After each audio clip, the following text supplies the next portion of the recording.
Sa Amerika, pinagbabayad ng California jury ang mga kumpanyang Google at Meta matapos makitaan na may pananagutan sa social media addiction.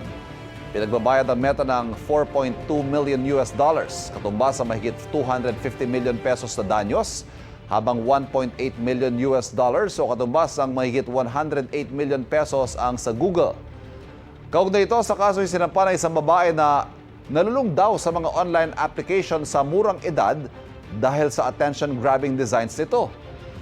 Ayon sa jury, naging pabaya sa mga design ng parehong application at bigo na makapagbigay ng babala sa mga panganib nito. Plano ng Google at Meta na iapela ang naging desisyon ng jury.